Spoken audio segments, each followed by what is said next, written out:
Hi guys, magandang araw sa ating lahat. I am Jason Arroyo po and welcome sa aking vlog.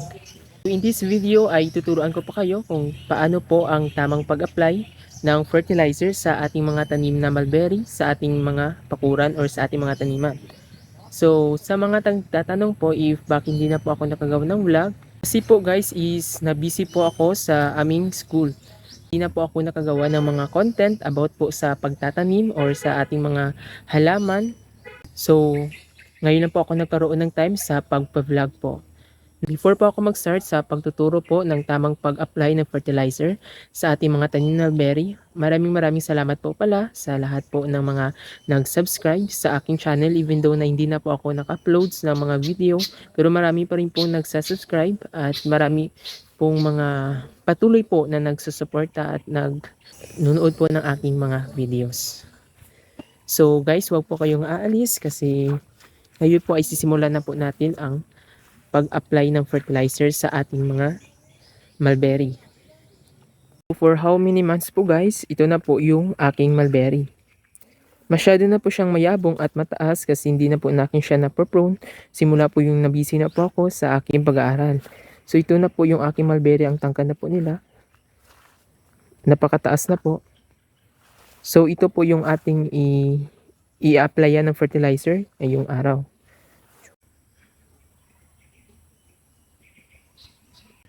Medyo may mga damo po yung puno ng ating tanim na mulberry. Ang una po natin gagawin is bubunitin muna natin yung mga damo.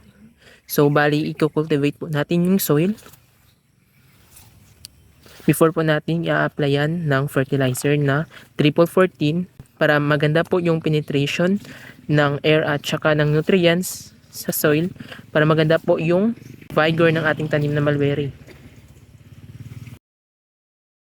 Sa paglalagay po ng fertilizers, ang una po natin gawin is linisin po muna natin yung puno or punan po muna natin ng mga damo para madali lang po yung application natin ng fertilizer. Ito po yung unang step na ating gagawin sa pag-apply ng fertilizer. Maganda po talaga guys na malinis po yung puno ng ating mulberry. Kasi in terms of distribution po ng nutrients sa ating tanim, nag-aagawan po kasi ng nutrients ang both mulberry at saka yung damo. Kaya't hindi po lahat ng nutrients ay mapupunta sa ating tanim na mulberry if marami po itong damo. Ito na po guys yung second step po natin before po tayo mag-apply ng fertilizer. Ito po yung tinatawag na cultivation. So, ang need lang po natin gawin is kailangan po nating ibungkal yung mga lupa po sa puno po ng ating mulberry. Huwag lang po masyadong malalim kasi baka may tendency po na magalaw po natin or maputol po natin yung ugat ng mulberry. So, dahan-dahan lang po guys sa pagbungkal. Take note po, huwag masyadong malalim. Dapat yung top lang po na soil yung ating bungkalin.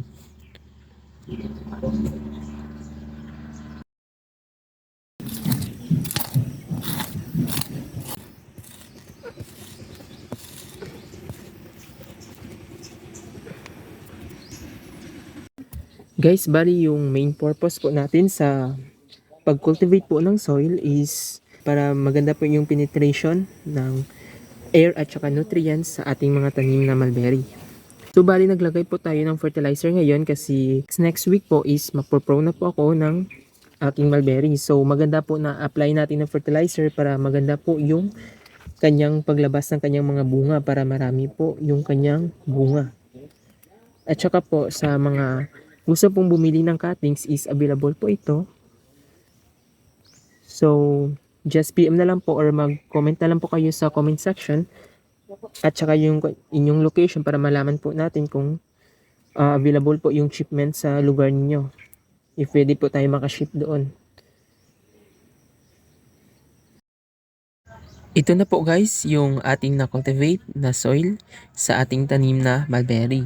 So maganda po talaga yung cultivation, hindi lang po sa mulberry, pati na rin po sa ibang mga tanim kasi marami po itong benefits na maibibigay po. Ito naman po yung fertilizer na ating ilalagay or i-apply sa ating tanim na mulberry. So ito po ay isang mainam at napakagandang fertilizer na pwede nating may apply. Kasi ito po ay nagtataglay ng mga major nutrients na tinatawag na NPK or nitrogen, phosphorus at potassium na mayroon pong equal na ratio na distribution ng nutrients. Ngayon po ay nag-start na po tayo sa pag-apply ng fertilizer. So bali, yung gawin po natin is ipalibot na lang po natin sa puno ng ating mulberry.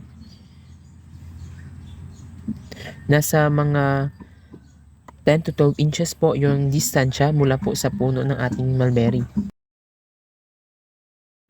So ito po yung pinakahuli at final po na gagawin natin sa pag-apply ng fertilizer. Napakadali lang po talaga guys yung pag-apply ng fertilizer. So, ang need na po natin first is kailangan po nating linisan yung puno ng ating mulberry. Kunin po natin yung mga damo.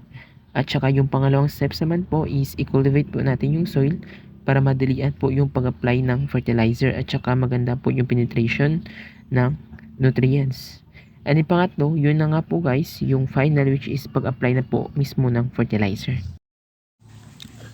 Before ko po pala i-end ang video na ito, sa lahat po pala ng gusto mag-avail ng cuttings, is available po itong Illinois variety. Next week po, if maka-pro na po ako ng cuttings. So, 10 each lang po, minimum of 30 pieces. And then, meron din po akong isang variety which is the Indian hybrid variety. So, ito po yung Indian hybrid variety. 10 pesos each din po ito at saka minimum of 30 pieces. So, through LBC Express po yung courier nitong cuttings. Bali, payment first lang po yung mode of payment.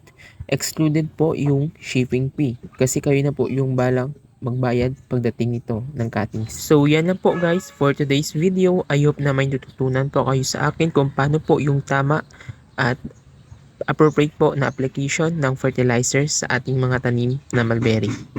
Yan na po at maraming salamat. I hope na huwag niyo pong kalimutan mag-like, share, and subscribe.